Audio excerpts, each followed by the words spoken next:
मी गेल्या 3 वर्षापासून बीड नगरपालिकेची तयारी करत होतो. मी माझ्या पक्षाच्या जिल्हा प्रमुखांना, माझ्या वरच्या वरिष्ठ नेत्यांना ह्यांना सुचवलं होतं, मला कळवलं होतं की मी बीड नगरपालिका लढवत आहे.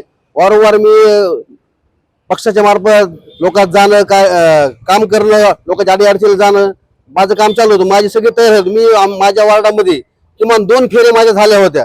माझे पॉम्पलेट तयार होते. मी लोकांच्या कॉन्टॅक्टमध्ये होतो. पण ऐन वेळेस आमच्या जिल्हा प्रमुख यांनी मला एबी फॉर्म जोडला नाही.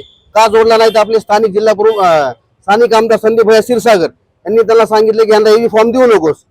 त्याच कारणामुळे मग मी इतके केलेले मेहनत काय कामाचे. मग त्या पक्षात जर माझे राहणे होतं, मी जर उपजिल्हा प्रमुख आहे पक्षाचा आणि जर मला एबी फॉर्म मिळत नसेल तर सर्वसामान्य शिवसैनिकांनी काय करायला पाहिजे.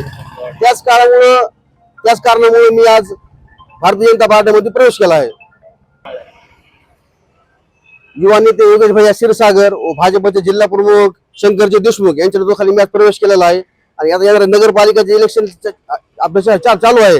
तरी बीड नगरपालिकेसाठी आमच्या भागात वार्ड क्रमांक म्हणजे प्रभाग क्रमांक 9, 1 आणि 10 असा प्रभाग आहे. ह्या तिन्ही आमच्या भागांपैकी जास्तीत जास्त कसे नगरसेवक निवडून येतील भाजपाचे आम्ही काम करणार आहोत.